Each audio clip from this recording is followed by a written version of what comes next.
¿Listo para embarcarte en una aventura literaria inolvidable?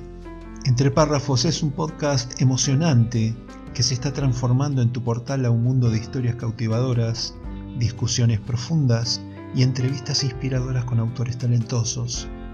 Sumergite en el reino de la literatura y déjate llevar por la magia de las palabras, descubriendo libros de nuevos autores. No olvides presionar el botón de suscripción, unirte a nuestra comunidad de ratones de biblioteca y desbloquear el verdadero poder de la narración independiente. Entre Párrafos, encuentro de escritores, la parte divertida de las letras. Soy Marcelo Urbano, periodista, escritor y por la gracia de las nuevas tecnologías, podcaster.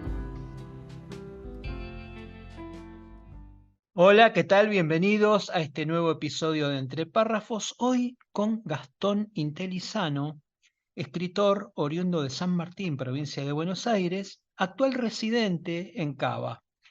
Nuestro invitado es licenciado en criminalística, radiólogo, docente y perito del Poder Judicial, donde se desempeña como técnico de autopsias médico-legales. Desde 2022 colabora periódicamente con el equipo de antropología forense del Banco Nacional de Datos Genéticos. Gastón es autor de al menos 7 libros. Modus Operandi, obra de interés legislativo para la provincia de Buenos Aires por Honorable Cámara de Diputados, esto fue en el año 2011. Epicrisis del 2013, Error de cálculo de 2014, Principio de intercambio de 2016, La navaja de Occam de 2019 y Fuego fatuo de 2023.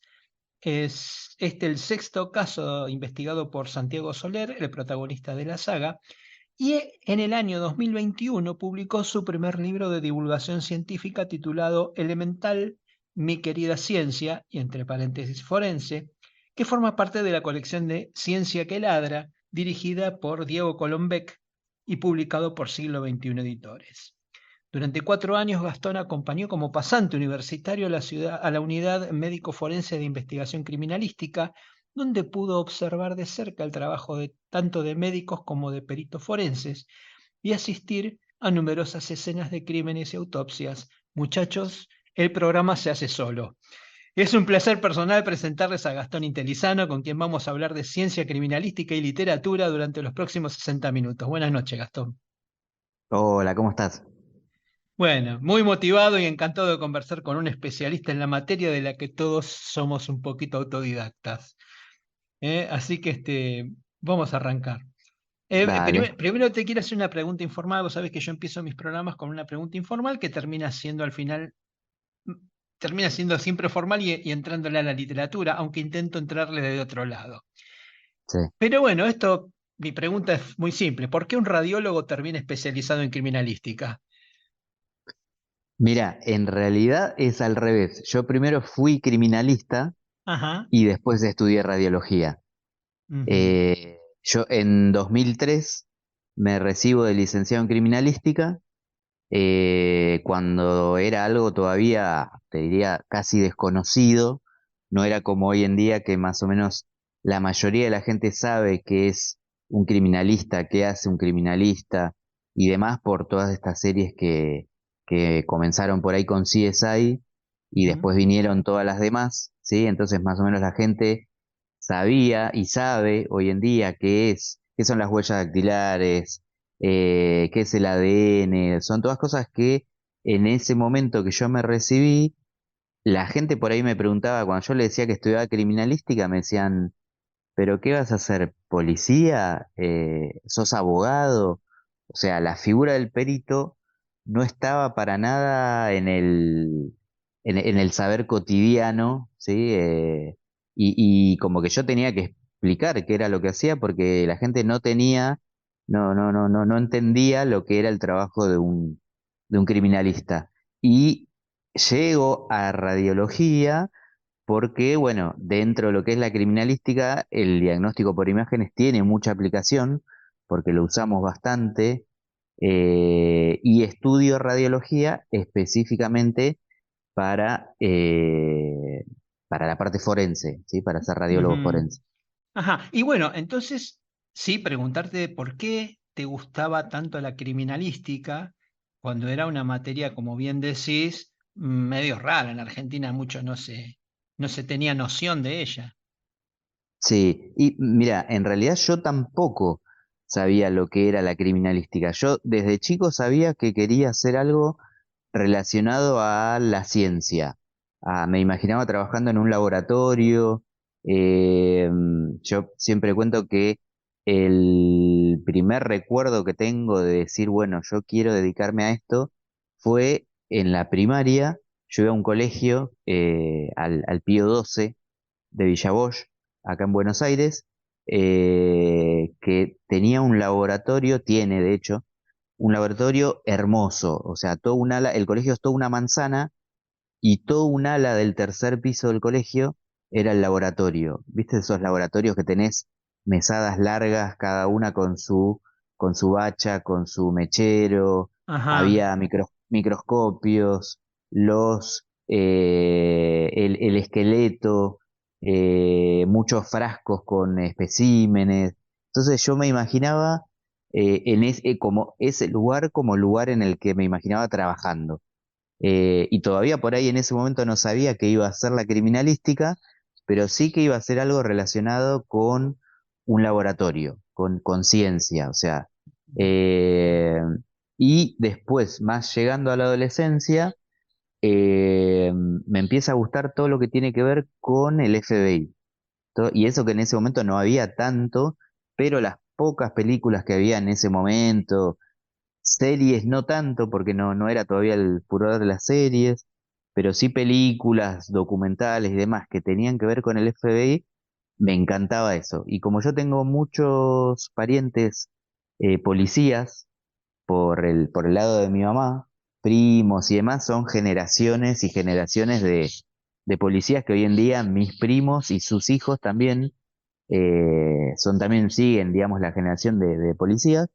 Y bueno, entonces un día me acerco a uno de mis tíos, a mi tío José, que es policía federal hace muchos años, más de 30 años, y le voy con este interrogante, ¿no? Como le digo, tío, ¿quiénes son esos que se ven que van al lugar del hecho y que se ponen el mameluco, los guantes y buscan huellas?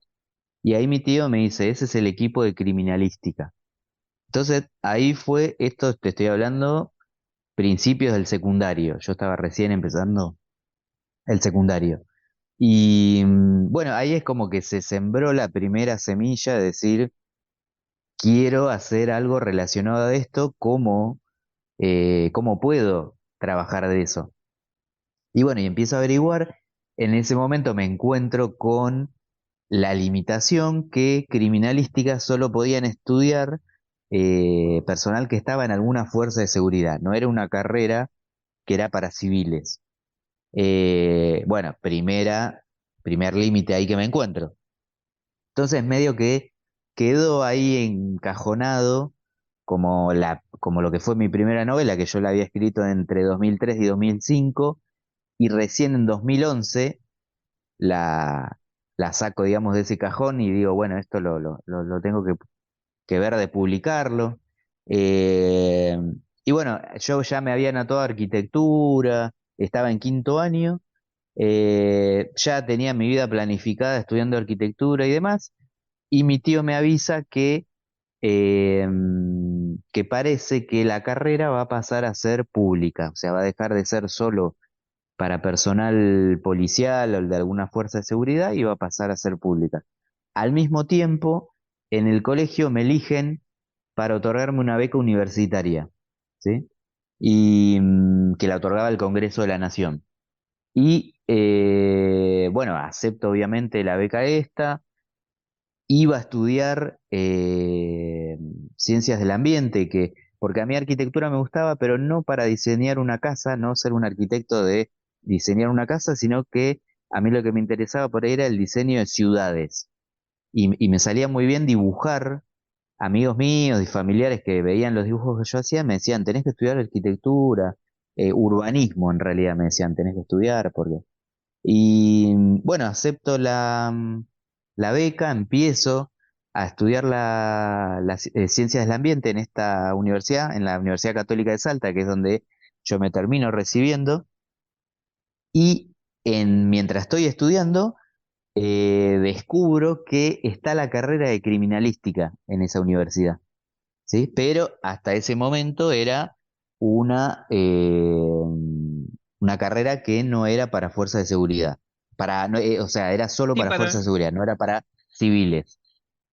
Pero ante este aviso de que, bueno, estaba la posibilidad de que se haga pública, estoy a la expectativa. Cuando finalmente la carrera se hace pública, obviamente imagínate que yo quería, esa era la carrera que yo quería estudiar.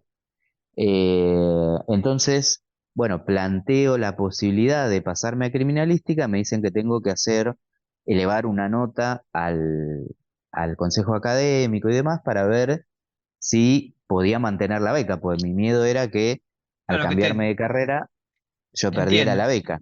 claro. Entonces, bueno, tuve que elevar una nota, fueron 2 semanas de ahí estar eh, Juntando pendiente pis. de, sí, sí, sí, Claro, me imagino. eh, colgado de las paredes a ver de qué iban a decidir. Bueno, finalmente después de 2 semanas me llaman para una reunión con las autoridades de la universidad y me dicen que sí, que me van a permitir hacer el cambio de carrera y que la beca va a continuar como si nada, o sea, no va a tener ninguna modificación. Bueno, feliz. Yo el día que me inscribo a criminalística, mirá que justo, es el día que se estrenó El coleccionista de huesos. Uy, mirá vos, con Denzel Washington, O sea, que yo ¿no? salgo de inscribirme y voy a ver la película y cuando vi la película dije definitivamente es esto lo que yo quiero hacer. Impresionante. ¿Sabes que hay una cosa de las cosas que me enorgullecen de ser argentino, está el tema del Banco Nacional de Datos Genéticos, que me parece que es no sé, yo siento que es como un orgullo nacional. ¿Cómo fue meterte ahí a trabajar con ese equipo? Mira, No sé si sentís lo mismo que siento yo, me parece sí, muy, sí, no obviamente. me quiero sentir tonto, pero No, de y veras. además, yo me quedé sorprendido con eh, la tecnología, lo bien equipado que está. Es la NASA, es la NASA, los Mm, laboratorios del Banco Nacional de Datos Genéticos, más allá del trabajo que hacemos nosotros, que es en campo, ujú. porque yo acompaño al grupo de antropólogas que van a hacer las exhumaciones, nosotros hacemos las exhumaciones, ahí me llaman cuando las exhumaciones son recientes y tenemos que obtener material óseo, ¿sí? Ajá. Nosotros solemos obtener dientes y fragmentos de fémur, que de ahí es donde se saca el ADN para hacer las pruebas de laboratorio. Y a mí me llaman particularmente en los casos en que las muertes son recientes, entonces hay tejido, porque las antropólogas están preparadas para trabajar con huesos. Ellas no Ujú. están preparadas para trabajar con un cuerpo que todavía tiene tejido, que todavía tiene piel. Entonces, en esos casos, y esto empezó como una colaboración, yo fui como parte se hizo un pedido, la Justicia Nacional hizo un pedido de un técnico de autopsias al Poder Judicial de Lomas de Zamora, que es donde yo trabajo, y esa primera colaboración, bueno, nosotros primero que fue para mí también un súper interesante esto de trabajar en una exhumación y demás. Nos hicimos muy amigos con las antropólogas, bueno, intercambiamos como esta cosa del entusiasmo por las mismas cosas que nos apasionan y demás. Y bueno, y quedó tan buena onda que fue como, bueno, la próxima, en vez de ver a quién llamamos, te llamamos directamente a vos. Y lo que fue, digamos, una segunda colaboración se transformó en Algo una tercera, habitual. en una cuarta. Y bueno, ahora, por suerte, cada vez que tienen que hacer alguna exhumación, me llaman a mí y me encanta porque me encanta trabajar con ellas, me encanta el trabajo eh, de lo que es tiene todo un ritual, digamos, lo que es la organización eh, de lo que es el ir al cementerio, hacer la extracción del ataúd, del cuerpo, obtener las muestras, o sea, tiene todo un procedimiento que, que es súper interesante para que aparte eso tenga después una validez, ¿sí? Eso tiene que estar todo documentado, tiene que estar todo, somos todo un equipo, ¿sí? No somos solo las antropólogas y yo, sino que hay gente de la justicia, gente de alguna fuerza de seguridad, generalmente nos pasa a buscar, o sea, y nos lleva al lugar o gendarmería o prefectura, de acuerdo a quién esté trabajando. Entonces, está bueno porque es una cosa muy de, de distintas fuerzas trabajando juntos. A mí me gusta mucho ese trabajo interdisciplinario con la justicia, con la fuerza de seguridad. Es muy enriquecedor. Bueno, vamos a empezar la transición hacia la literatura. Antes, tu experiencia personal frente a la primera escena de crimen. Sí, bueno, año 2002, 2001, 2001, sí, época convulsionada acá en nuestro país. Sí. Y porque yo, digamos, yo hice casi 5 años de prácticas en Policía Federal, en Policía Científica. Ahí, digamos, con lo que yo viví en esos años, es que después lo plasmo en las novelas. De Mm, ahí surge Santiago Soler, de ahí surge Andrea de Marco, Andrés Bataglia, que son los personajes recurrentes, ¿sí? Porque lo mío es una saga, que mm, son 4 personajes principales, después hay un montón de personajes satélites, ujú, pero Santiago Soler, que es el criminalista, Andrea de Marco, que es la médica forense, Andrés Bataglia, que es el detective de homicidios, y en Principio de Intercambio, que es la cuarta novela, se suma un cuarto personaje estable, que es Nicolás Massachesi, que es el fiscal. Mis novelas pasan en Mar del Plata. ujú. Entonces, en esa novela se suma Nicolás Massachesi, que es un fiscal de Mar del Plata, y que va a estar, me parecía que faltaba, ¿sí? La Y la pata figura del, legal. claro, la figura del Ujú. fiscal, del que lleva la investigación. Entonces me pareció que ese personaje también tenía que quedar estable. Bueno, Y pero bueno, vos llegás a la escena de crimen que se trató de... sí, bueno, mira, la verdad que para hacer la primera fue de película, porque la idea, mi tío me lleva, este tío mío que me abre la puerta, digamos, de lo que es la criminalística y demás. Cuando yo ya estaba estudiando la carrera, le digo a mi tío, quiero ir a conocer la unidad de criminalística, ¿me podrás gestionar eso como para ir un día a conocerlo?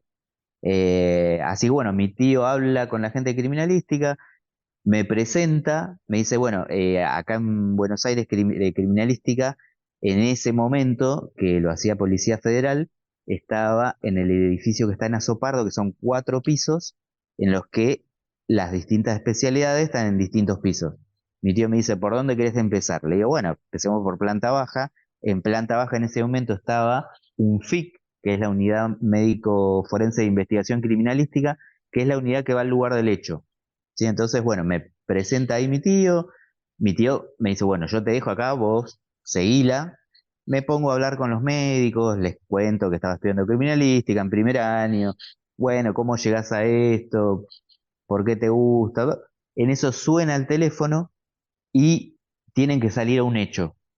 Entonces ellos me dicen, ¿te animás a ir con nosotros? Imagínate que yo ya estaba subido a la camioneta. O sea, sí, sí, sí.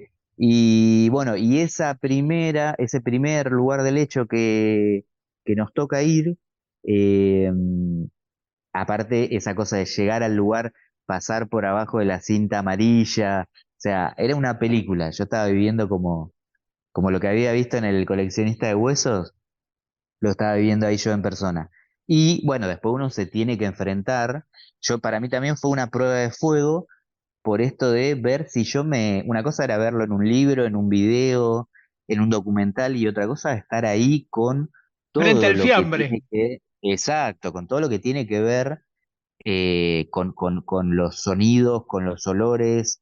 Esta primera escena del crimen que a mí me toca ir, era un hombre que se había suicidado porque estaba lleno de deudas, porque la mujer lo había dejado, y se suicida poniéndose el traje con el que se había casado. Nosotros cuando llegamos todavía estaba sonando música que él había puesto. Eh, Esto fue a la mañana, porque yo llegué más o menos a las 10 de la mañana científica y no habremos estado una hora que sale el hecho este. Y lo había encontrado el padre, porque ellos era una ferretería que en el fondo estaba la vivienda. Entonces al padre le llamó la atención que la ferretería todavía estaba cerrada, como él tenía llave, ingresa y lo encuentra al hijo. El hijo se había puesto, había sacado una manguera del gas y se la había puesto en la boca y se había encintado toda la cabeza. Y bueno, obviamente muere por la inhalación del gas, ¿no? Eh, pero imagínate toda la escena, había dejado una carta, o sea, la típica escena de suicidio que uno ve en las películas o lee en las novelas era Ujú. tal cual. Esto de ponerse la ropa con la que se había casado, que eso nos cuenta el padre. Eh, Así que bueno, fue todo como un bautismo para mí, un bautismo de fuego de ese primer lugar del hecho. Y bueno, después ese mismo día fue como bastante eh, movido para la unidad criminalística porque terminamos yendo a 4 lugares del hecho ese día. Imagínate lo que fue para mí, estudiante de primer año de criminalística y demás, eh, estar yendo a distintos lugares del hecho, entrando con ellos. Yo lo que hacía y lo que hice esos 4 y casi 5 años que acompañaba a la médica forense, yo lo que hacía era tomar nota. Ella iba examinando, en el lugar del hecho, el médico hace un examen del cadáver, así muy superficial, ¿sí? A lo sumo le saca una remera, por ejemplo, para ver si hay alguna lesión en el cuerpo, pero no más que eso, ¿sí? Después del cuerpo, así como está, se lo Todo lo traslada a la demás morgue y a la ahí, morgue, claro. claro, Ujú. después se traslada a la morgue y ahí sí se hace una autopsia completa y demás, pero el médico tiene que hacer un informe, lo que se llama un informe del lugar del hecho, como para que el médico que lo recibe en la morgue tenga una idea de por qué lo están enviando, más o menos una idea muy general, y ese era mi trabajo era ir tomando nota de las cosas que el médico me iba dictando. Me decía, por ejemplo, bueno, herida, punzo cortante en flanco derecho, en abdomen, de tantos centímetros, eh, tiene un grado de descomposición de 1 o 2 días. ¿Cómo es que le dicen Sí, cuando la bala no sale por el otro lado? Fondo ciego, claro, fondo muchas ciego. veces también. Claro, que tenía un orificio de entrada, pero no de No, no tiene salida. salida, eso Bueno, lo sé porque claro, para mi cuarta novela lo tuve que investigar y como yo no tengo el lenguaje criminalístico, empecé a meterme en libros de medicina forense hasta que claro, encontré cómo llamarlo. Bueno, es lo que hacen los autodidactas como yo, ¿no? Tratar de ver claro. cómo hacemos para más o menos, para no versear tanto. Bueno, hagamos una cosa, Gastón, vamos a la Sí, primera pausa y a la vuelta dale, empezamos a hablar de literatura. perfecto.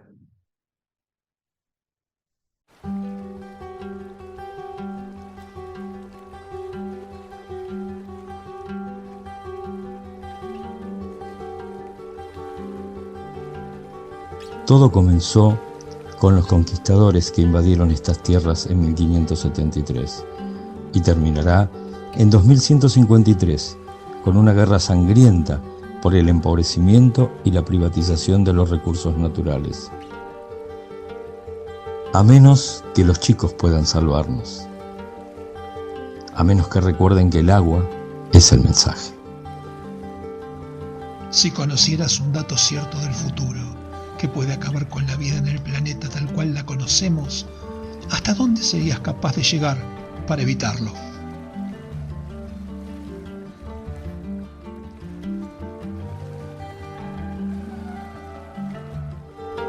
Los ritos mayores del agua, la nueva novela de Marcelo Gabriel Urbano. Encontrala en la tienda del autor en versión papel y en tinta libre, tanto en papel como en digital.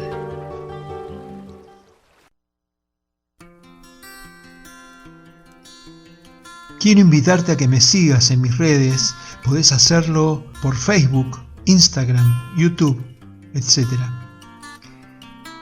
Con tu apoyo puedo seguir creciendo para entregar mejores programas cada vez más atractivos. También podés suscribirte desde mi sitio web al newsletter en el que cada miércoles comparto mis notas periodísticas, siempre sobre temas de la literatura y su relación con la realidad nacional e internacional. Dame tu like, déjame tu comentario en YouTube o en las notas del podcast en mi web. Entre párrafos, la parte divertida de las letras. Estamos de regreso con nuestro invitado Gastón Intelizano, repasando su historia, su obra y su pensamiento. Y bueno, llegó el momento de hablar de literatura. Vos, ¿qué libros sabías leer? ¿Tu interés por la literatura policial nace a partir de los conocimientos que vas conectando o es anterior? Y mira, fue casi paralelo, te diría, Ujú. porque yo era más del terror, más que del policial. Eh, yo por ahí soy muy fan de Stephen King, Ajá. que ahora vengo medio atrasado porque viste que aparte Stephen King no te da respiro, todos los años son uno, dos, tres libros y no son libros de 200 páginas, sino de 500, 700, 1000 páginas. Entonces como que uno nunca está al día con Stephen King, pero bueno, en ese momento estaba como más al día con sus novelas y era más de ese tipo de literatura o autores parecidos, Dean Koontz, eh, ahora se me fue el otro que también, bueno, después llegué a Robin Cook, a Michael Crichton, a Nelson DeMille y demás, y después yo llego a la novela policial y me quedo por ahí con la novela policial cuando leo la primera novela de Patricia Cornwell, que nunca me sale el apellido, su primera novela se llama Postmortem, y me acuerdo que la conseguí yo ya estaba haciendo prácticas acá en Científica, y en una de las librerías de estas de saldo que tenemos por Avenida Corrientes, encuentro esa novela, leo la sinopsis en la parte de atrás del libro, y me llamó la atención, ya dije, lo que acá propone no era lo que por ahí había leído en otras novelas policiales, porque acá, viste que las novelas de Patricia Cornwell, la protagonista es una médica forense, que es Kate Ajá. Scarpetta. Y bueno, y entonces digo, bueno, ya que no sea un policía, sino una médica forense, me parecía como distinto. Entonces me puse a leer la novela. Bueno, ya cuando iba por la mitad de la novela, yo dije, esta mujer sabe de lo que está hablando. Te O sea, enamoraste. esta mujer estuvo en una morgue, esta mujer estuvo en un lugar del hecho, porque hay cosas que si vos no estás ahí, no las puedes describir como las describe ella.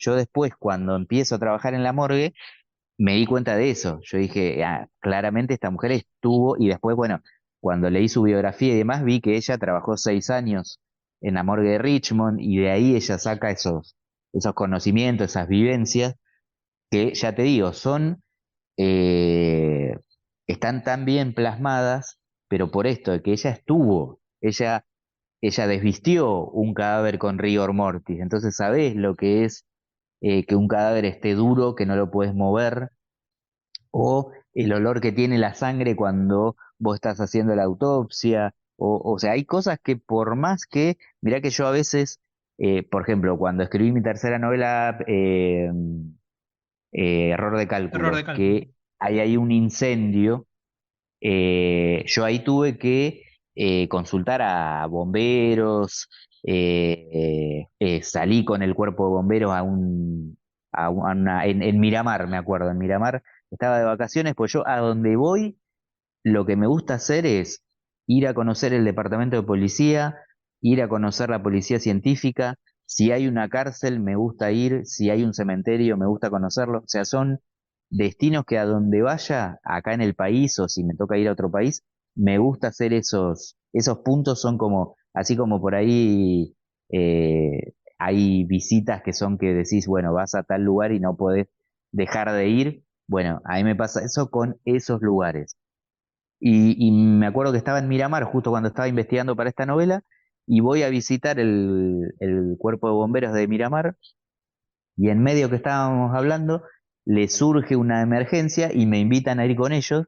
Entonces también pude ver como de cerca de lo que era entrar a ir, cómo se preparan los bomberos, cómo salen, llegar a ese lugar y ver cómo trabajan, quién entra primero, qué es lo que tener cuidado.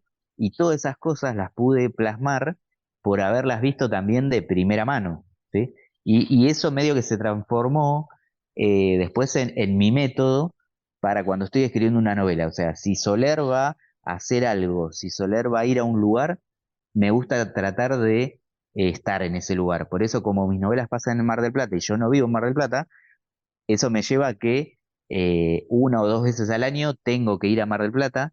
Por suerte allá tengo familia, tengo amigos y demás, entonces puedo hacer esto de ir una o dos veces al año y ahí aprovecho, digo, bueno, ¿qué escenarios va a tener esta novela? Entonces me visito, por ejemplo, para Fuego Fatuo, mi última novela, la novela transcurre en el Torreón, en el edificio Torres Manantiales, en lo que es toda eh, la avenida Peralta Ramos, que es eh, la que recorre, digamos, toda la costa. Bueno, me recorrí toda esa costa. El Instituto de Investigación Pesquera, hay un capítulo que pasa ahí también, entonces también lo fui a visitar. Y de paso, también muchas veces me pasa que el conocimiento que necesito va más allá de lo que por ahí yo sé, y yo también tengo que consultar con profesionales, con bibliografía y demás. Y eso está buenísimo porque también me abre puertas a por ahí cosas que yo no sabía, cosas que no sabía cómo funcionaban y demás. Tengo un amigo que es en el que está basado el personaje de Nicolás Massachesi, mi amigo Federico, él es ayudante del fiscal en Mar del Plata, y pude estar, por ejemplo, un año en un juicio por jurados, en uno de los primeros que se hicieron en Mar del Plata. Después él me llevó a recorrer todo un lugar en el que habían tenido que hacer una excavación porque sospechaban que había gente ahí que habían enterrado posteriormente a un crimen. Y bueno, todo cosas que aparte te van dando, a mí me van dando un montón de ideas que si bien por ahí no las uso en ese momento o en esa novela, tengo varias libretas que voy guardando esos datos, esas experiencias por ahí que vivo y después por ahí las aplico en otra novela. Hay veces que datos que me surgieron o que encontré investigando para la segunda novela, por ahí recién las apliqué en la tercera, en la cuarta o en la quinta. Pero bueno, Bueno, voy haciendo como una base de datos que está buenísima. ajá. Bueno, antes de hablar de Fuego Fato, quería ver si habías visto alguna vez la serie Testigo Silencioso, Silent Witness, inglesa. Buenísima. Una de mis Impresionante. favoritas. Es, Sí, sí. bueno, viste, Muy buena. por eso compartimos la misma pasión por la literatura policial, porque evidentemente hay cosas dentro de la criminalística, digamos, yo de afuera, absolutamente neófito, todo lo que escribo lo tengo que ir a estudiar y para poder ser después creíble, ¿no? Claro. Esa serie tiene todo lo que se Sí, necesita. Aparte, se mete, viste que los ingleses se meten mucho en el personaje, en la humanidad del personaje, con lo cual sí, tenés la vida de la actriz se llamaba Barton, sí, Amanda Barton. Amanda Barton, que se mete en su personaje y se mete en las partes oscuras del personaje, en su vida familiar. Bueno, es una serie Sí. que para aprender a escribir literatura policial tiene todos los Nada, datos. genial, Bueno, es genial. Hace poco me la compré en DVD. mirá vos, qué Sí, bueno, sí, sí, sí, qué porque es bueno. medio difícil de Es muy encontrar difícil, que la... capítulos muy sueltos.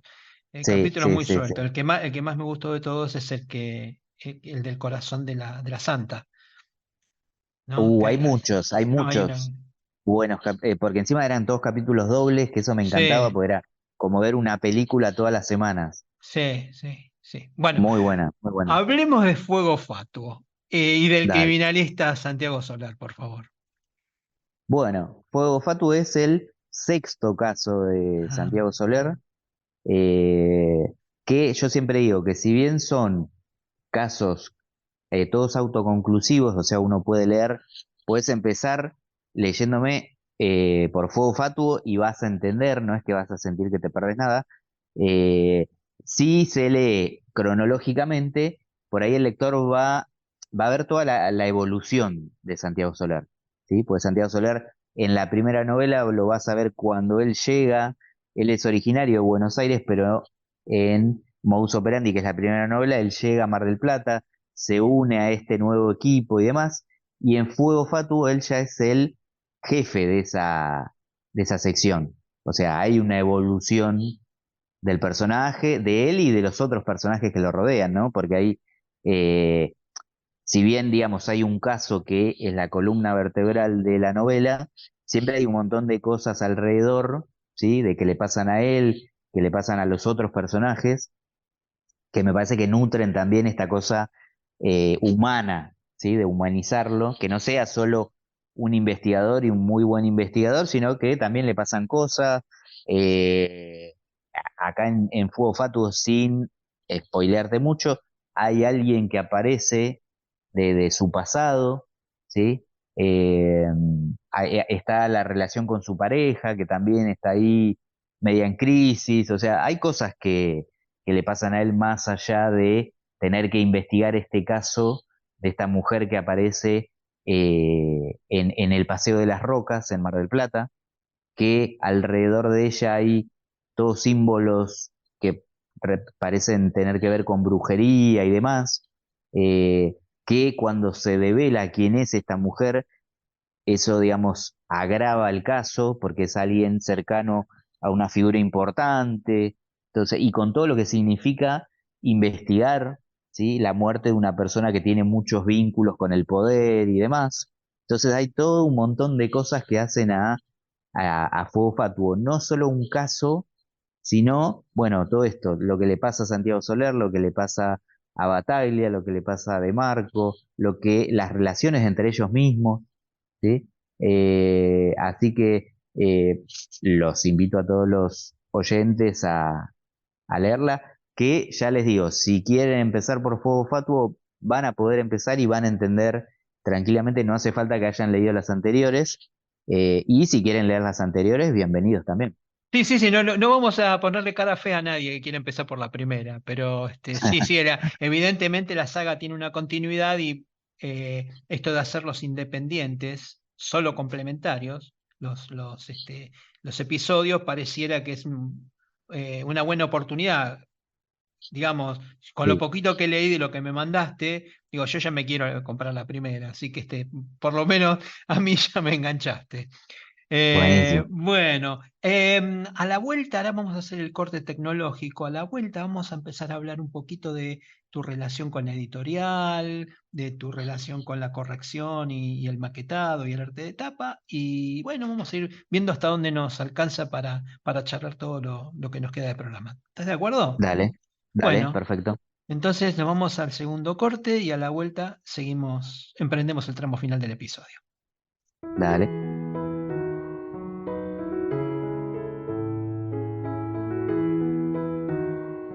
Quiero invitarte a que te suscribas gratuitamente a mi canal de iVoox. Solo con apretar el botoncito de suscribirse en el player de este podcast vas a recibir información, novedades y sorteo de libros. Ni te imaginabas que a 73 años de su muerte tuviese tanta actualidad. Entra que te cuento. Frases graciosas de gente aparentemente seria. Un aporte de entre párrafos para la batalla contra la polución periodística y el lawfare. Hoy, George Orwell. Tal fue su influencia que el concepto de orwelliano aparece en el diccionario inglés como característica de los escritos de George Orwell, sobre todo con referencia a su relato distópico de un futuro estado totalitario en 1984. Previo a la elección de Donald Trump como presidente de Estados Unidos, su libro 1984 se convirtió en uno de los más vendidos y pasados 70 años de su muerte, sigue siendo uno de los escritores más laureados de la historia, con temas que, aunque escritos hace décadas, siguen manteniéndose vigentes en la actualidad. La frase de hoy: Todos los animales son iguales, pero algunos son más iguales que otros. Frases graciosas de gente aparentemente seria en Entre Párrafos, la parte divertida de las letras.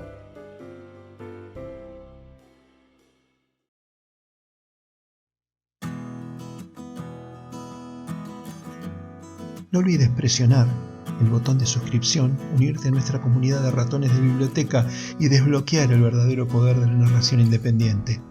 Entre Párrafos, encuentro de escritores, la parte divertida de las letras. Estamos de regreso con nuestro invitado Gastón Intelizano, con quien empezamos a recorrer el tramo final del episodio de hoy. Y habíamos dejado en ver cómo fue tu experiencia con Editorial Autores de Argentina.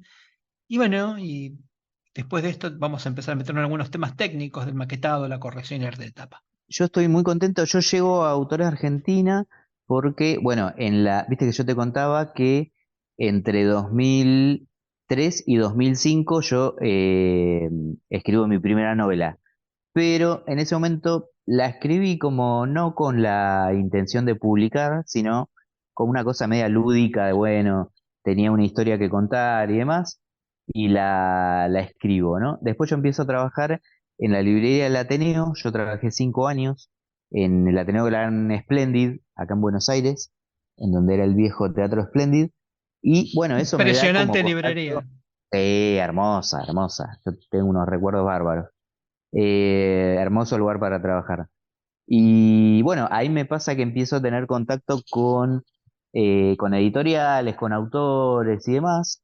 Eh, y yo ya lo tenía terminada la novela, lo había mandado a un corrector como para que lo dejara que esté, digamos, en condiciones de presentarlo.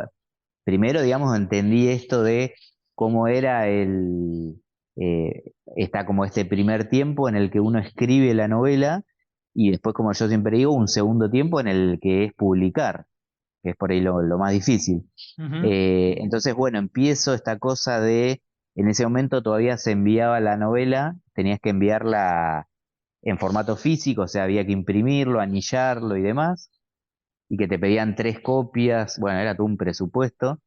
Y lo empiezo a mandar a distintas editoriales, grandes, medianas, chicas y demás.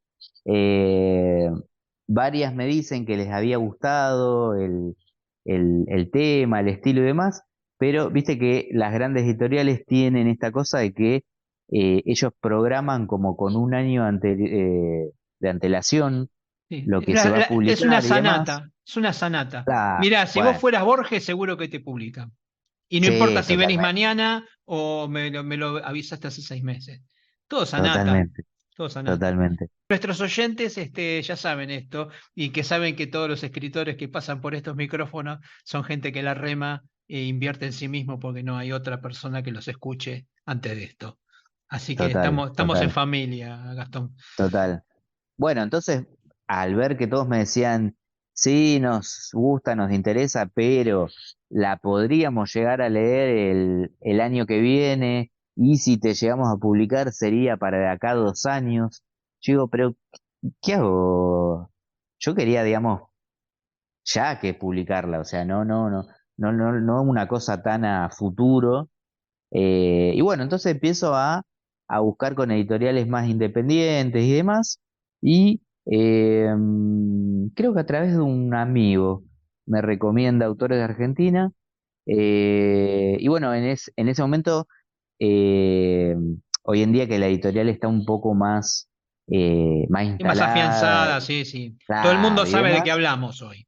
Claro, yo en ese momento me acuerdo que hablé directamente con Germán Echeverría, que es el director. O sea, fue una cosa muy, como decís vos, a pulmón, y bueno, vamos viendo cómo lo hacemos, vemos el plan de pago y demás, porque yo dije, yo quiero publicarla, no voy a estar esperando a que alguien se decida a publicarme, porque me acuerdo que una vez alguien me dijo, mientras vos podés tener una novela buenísima, puede estar espectacular y demás, pero hasta que eso no se publica y no se materializa, no existís.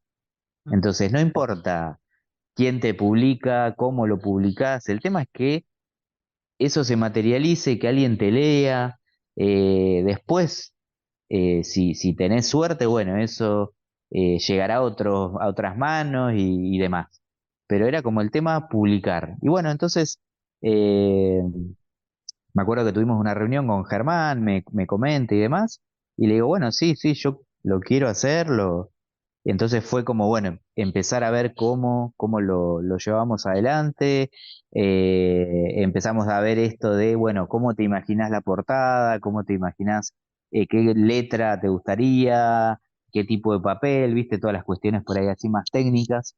Y bueno, es maravilloso el momento ese en el que el libro finalmente, primero ves como el borrador, vamos a decir, la prueba de galera, y después cuando finalmente ves el libro terminado, que es maravilloso ese momento. Magia, Sí, sí, sí, sí, sí. magia. Y cuando lo ves, yo me acuerdo que las primeras librerías que lo tuvieron acá en Buenos Aires eran librerías de barrio, porque que eran libreros copados que dale, tráemelo, lo pongo en la vidriera y bueno, ahí verlo en la vidriera fue, mi sueño siempre era verlo en una vidriera tipo de esta, del Ateneo donde yo trabajaba y demás, que recién eso lo pude materializar cuando salió Elemental, mi querida ciencia forense, que ahí sí, pues esto fue por siglo XXI, entonces bueno, ahí llega a las librerías y llega al Ateneo y A las bueno, grandes ligas, digamos.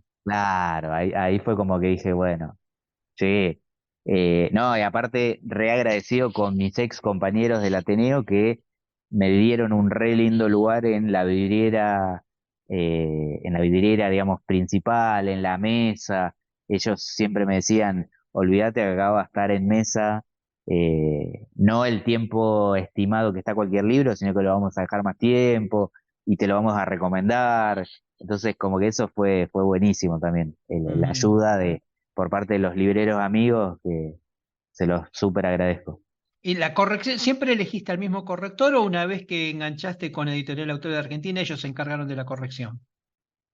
No, yo tuve en las dos primeras novelas, la correctora fue una ex profesora mía de literatura, Ujú. una muy amiga profesora que aparte ella hacía ese trabajo de corrección con otros autores y al ser las primeras fue eh, mm, como que me sentí cómodo en esto de, viste, al principio como que te cuesta entregar lo que vos escribiste, pues a mí al principio como que me daba cosa que me lean y demás hasta que perdés ese miedo, después como que decís, bueno, escribo como para que me lean, así que qué es lo que quiero, que me lean. Entonces, Ujú. lo soltás, ¿viste? Pero al principio era como que yo tenía esa cosa de, ¿y qué pensarán de lo que escribí?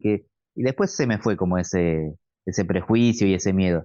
Pero al principio sentí que tenía que ser alguien de confianza, entonces le di esta cosa de este voto de confianza a la que había sido mi profesora de literatura. Después ya tuve otro corrector que él fue corrector mío no, en principio de intercambio tuve, bueno, el corrector de editorial Vestales, porque eh, Error de Cálculo sale por editorial Vestales, entonces ellos hacían la corrección. Después yo vuelvo a Autores de Argentina en principio de intercambio y ahí vuelvo al corrector que había sido como el co-corrector en Epicrisis en la segunda y después ya en La Navaja de Ockham y en Fuego Fatuo ya fue también la misma correctora de ahí de Autores de Argentina. Ajá. ¿Y qué te pasó con Vestales? Que fuiste y volviste. Como que la verdad no me sentí muy, o sea, yo en ese momento estaba muy contento porque ellos me vienen a buscar. Ujú. Cuando salió Epicrisis, habían leído Epicrisis y ellos me proponen, me dicen, bueno, la próxima novela que escribas te la queremos publicar. Eh, yo estuve muy contento con el libro como objeto, ¿sí? Lo que fue la portada, todo el armado y demás. pero no me sentí muy acompañado. O sea, yo me acuerdo que por ahí notas que me hacían y demás, no veía la editorial acompañando en ese sentido, porque yo siempre pensé y pienso que si a vos te va bien como autor, eso también le hace bien a la editorial, porque hay quién está detrás de vos como autor, esa editorial. Y yo Ah, sentía que no había como, es más, no hicieron reedición de la novela ahora está agotada y no, yo ahora mi idea es el año que viene el, que termino el contrato de 10 años, yo voy a reclamar los derechos, pues no quiero renovar, porque nunca hicieron reedición de la novela, la novela está agotada, pero la no novela la pusiste gente por plata, ahí, pero se quedaron con la obra. claro, claro, sí, sí, yo firmé un contrato por 10 años y cuando se terminó que se agotó la primera edición, no reeditaron. Entonces, es una novela que si no la conseguís de segunda mano, no se consigue en este momento. Entonces, mi idea es el año que viene que se vencen esos derechos, reclamarlos y tenerlos yo, y de última saldrá por autores de Argentina, pero por esto de que la novela no está, digamos, en el mercado, ¿sí? Claro, claro. Así que bueno, las otras sí, las otras se continúan reeditando a medida que se van terminando las ediciones, pero bueno, quiero recuperar esta de error de cálculo porque mucha gente ha leído las otras que se consiguen y me dicen, me está faltando esta que la quiero leer, que encima es justo una novela en la que pasan varias cosas importantes en la vida del personaje, entonces como que por ahí se consigue en ebook, eso por ahí es el lado bueno, pero bueno, la gran mayoría de los lectores no leen en ebook, entonces Exacto, exacto. eh, yo me gustaría que vuelva a estar en formato físico, así que ¿Y el arte de estamos en eso. tapa? Y el arte de tapa, a mí me gusta mucho el arte de tapa de las novelas norteamericanas actuales. O sea, Mm. viste que me acuerdo que alguien me había dicho, no es tan importante. Para mí la portada es fundamental. No, no, el que te dijo eso Es- está loco. sí, totalmente. Es el mismo que me había dicho que las entrevistas no hacen a la venta de los libros. Yo dije, estás muy equivocado. Pero bueno. Eh, para mí, por eso la portada es fundamental, pues lo primero que ves, lo que te llama la atención, Sí. el tema de la letra, el título es otra cosa muy importante que también me parece que es algo, al igual que la primera página. A mí me pasa que cuando voy a una librería, primero me llama la atención un libro por la portada y después lo que hago es leer la primera Contratapa. página. La contratapa, Bueno, ¿no? contratapa, sí, también. Claro. Y después como que me leo la primera página. Si la primera página ya me enganchó, listo. Eh, me ganaste como lector. Y por eso trato como autor de generar lo mismo en el lector. Esto de engancharlo primero por la portada y después que ya apenas lea la primera página y se enganche. Y bueno, ¿y cómo haces marketing y redes sociales con tus libros? ¿Promocionás vos? ¿Promocionas la editorial? Sí, la editorial Autores de Argentina en ese sentido se mueve bastante, tiene, digamos, lo que es la venta a través de la página web de ellos, están Ujú. en Mercado Libre, en otras plataformas, las novelas están en ebook también, entonces se consiguen en Amazon, entonces como que eso, a mí por ahí mucha gente me ha leído, o que no está acá en Buenos Aires o que está fuera de Argentina, me ha leído o en ebook o también tiene el mecanismo del libro por demanda. Entonces, Ajá, tal si cual. alguien desde el exterior lo compra, en el lugar de, ya sea España, México, en donde sea, puede tener el libro en formato físico. Entonces eso está buenísimo porque no tenés como la limitación de que, está bien, no es en todo el mundo, pero bueno, en ciertos Sí, países en España se usa que mucho está, que te claro, envías la maqueta y se exacto. imprime uno en Barcelona y lo entregan. Exacto, exacto. Entonces eso está buenísimo. Y después, bueno, todo lo que es acá dentro de lo que es Argentina y dentro de lo que es más todavía acá en Buenos Aires, eh, algunas librerías que yo, porque viste que la mayoría de las librerías grandes se manejan con distribuidoras. Entonces, si no, claro, si no, no trabajan en determinada distribuidora, no está tu libro en librerías. Pero acá en Buenos Aires hay mucha librería, eh, De lo que se barrio. llama por ahí la librería de barrio, librería Ujú. boutique, qué sé yo, que podés tener, que trabajan en consignación.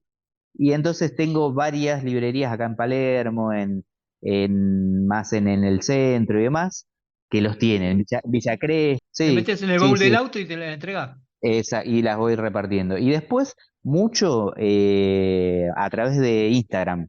Yo me Ajá. manejo mucho con Instagram, Facebook, más que nada, ya hoy en día no tanto con Facebook, sino más con Instagram. Ujú. Y por ahí mucha gente me contacta directamente, por ahí porque vio un posteo y demás, y me contacta directamente y le hago el envío directamente por correo o lo pasan a buscar.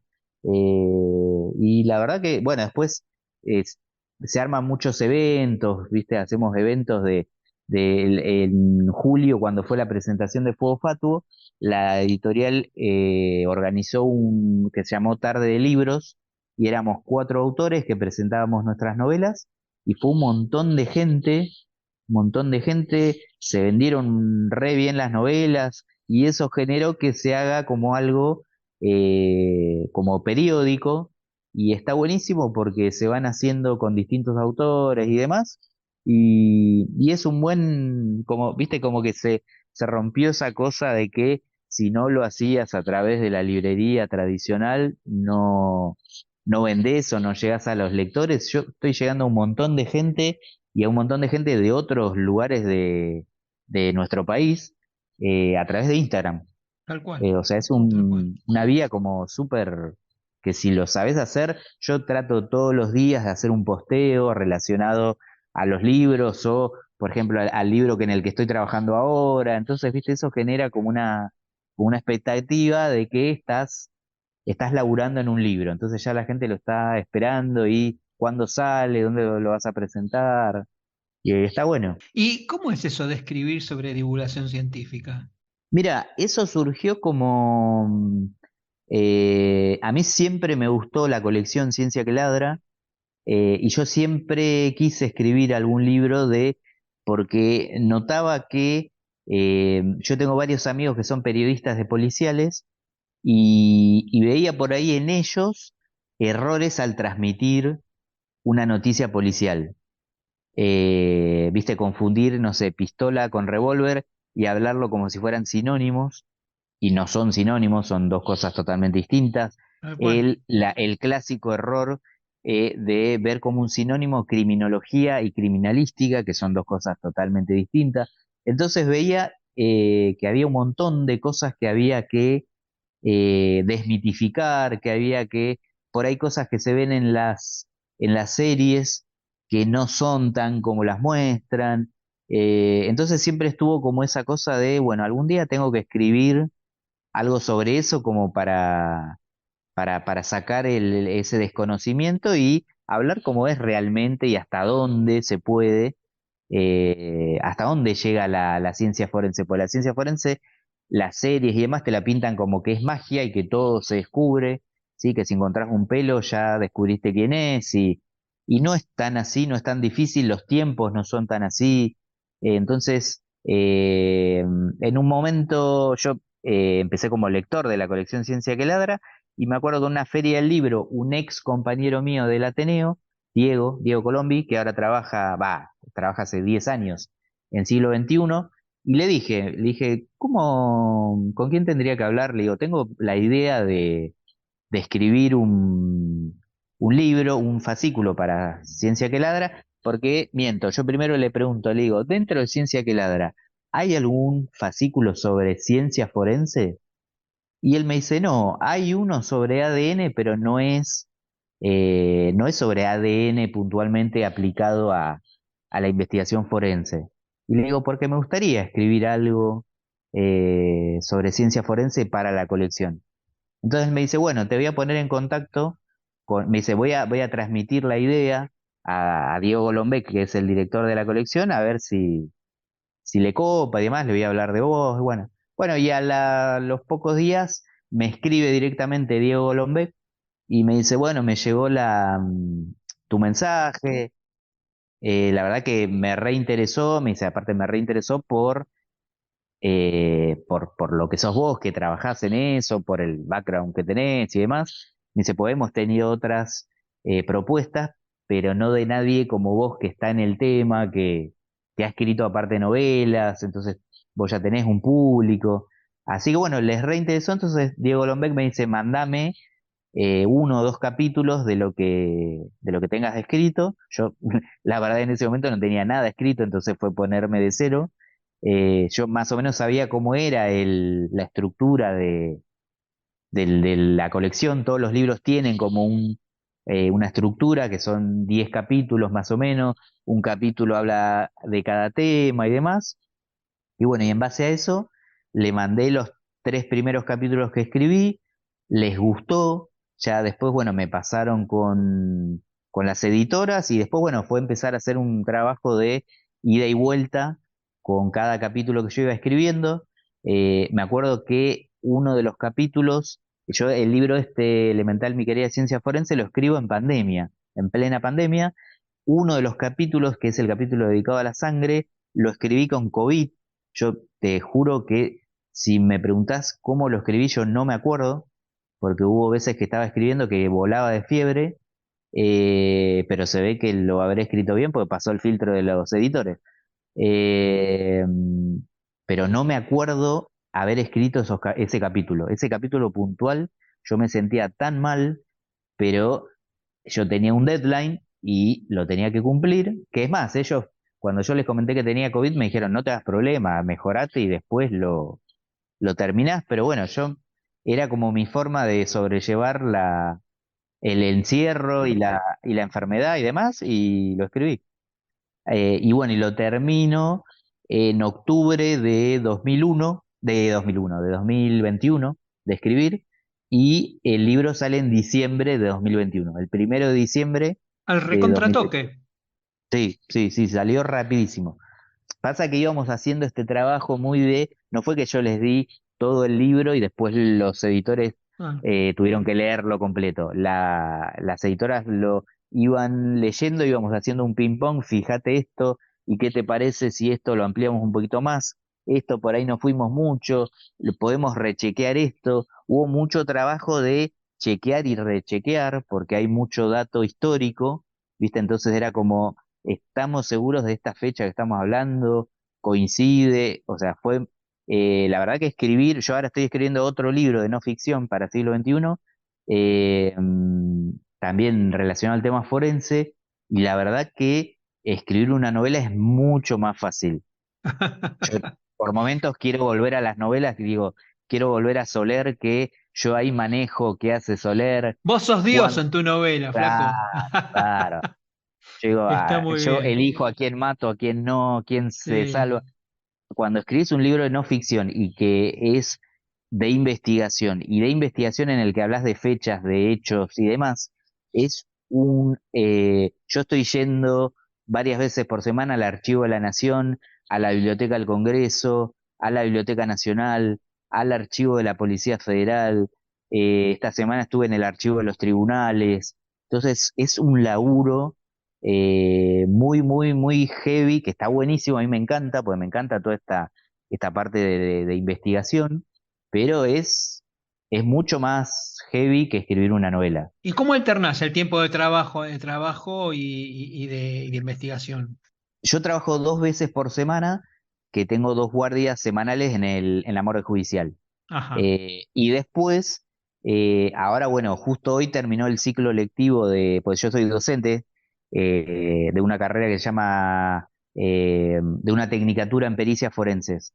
Y yo daba clase los lunes a la noche, los martes a la mañana, los viernes a la mañana y los viernes a la noche.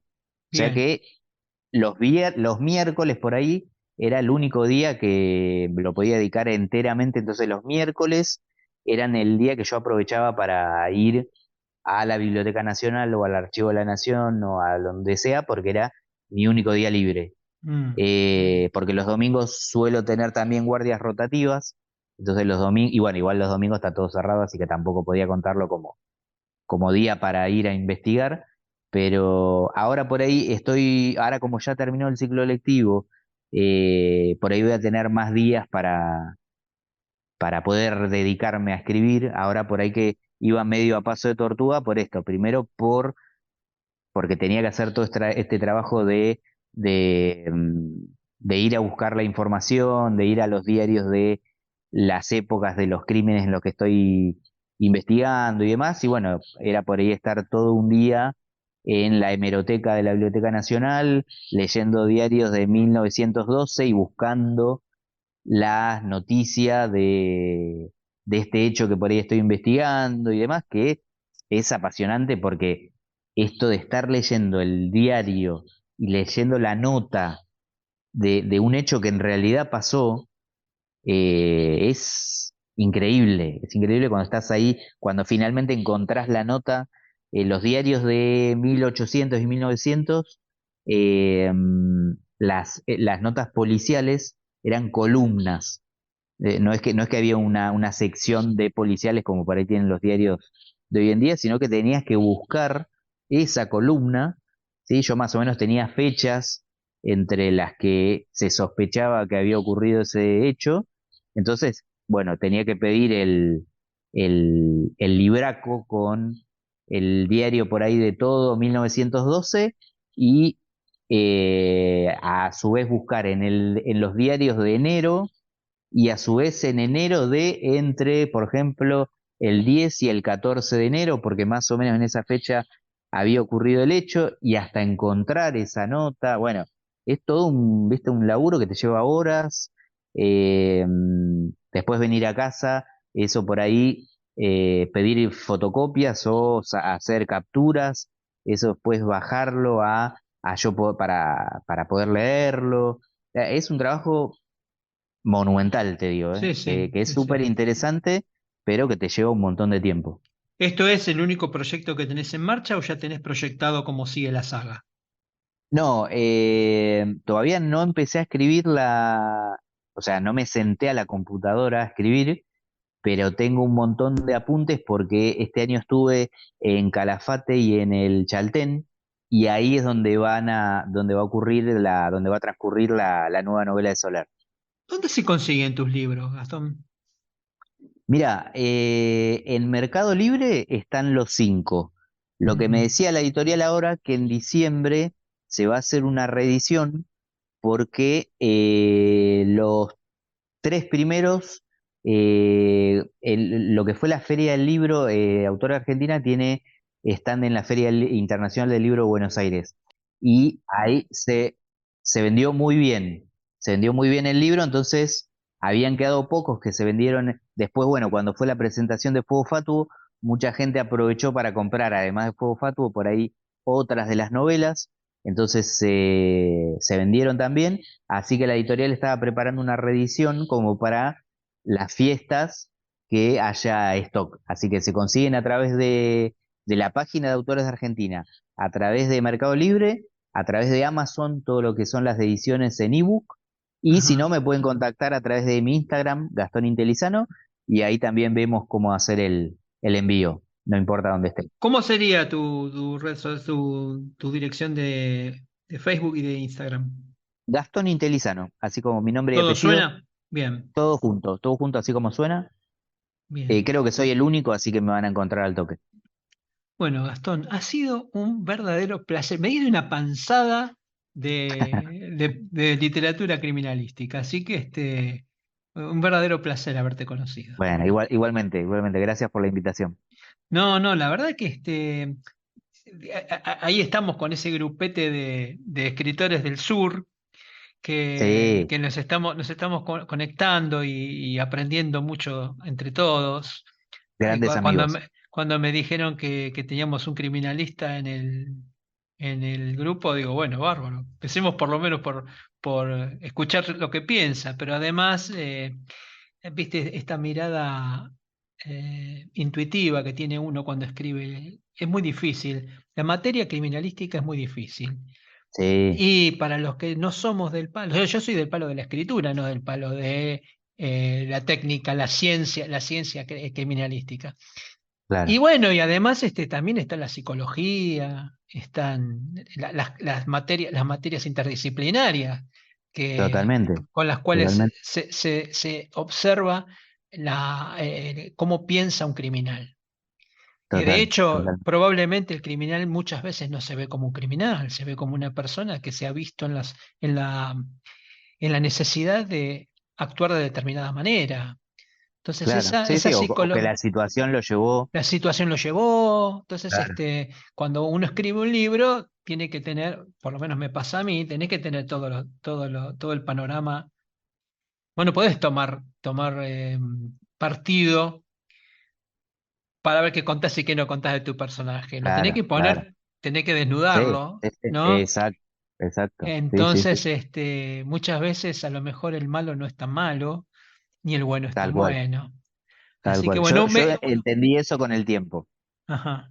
que los buenos no son solo buenos y los malos no son, como si vos, tan malos.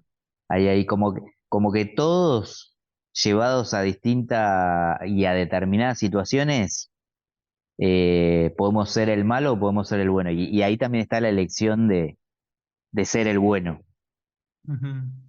Sí, y viste que el bien y el mal también son una cuestión de perspectiva, una cuestión de que es Totalmente, absolutamente totalmente. subjetiva. Quizás lo que sea bueno para vos y para todos, desde el punto Exacto. de vista del criminal, no necesariamente es algo bueno o malo. Por Sí, sí, sí. ejemplo, yo lo que a lo largo de las novelas que leí me fui dando cuenta de que muchas veces el perpetrador no se pregunta si esto que voy a hacer es bueno o es malo, se pregunta si es necesario o no es necesario. Claro, claro. Sí. Entonces, bueno. Bueno, Gastón, te Dale. mando un abrazo muy grande. Gracias por la charla. No, gracias a vos. Chau, chau. Chau, chau.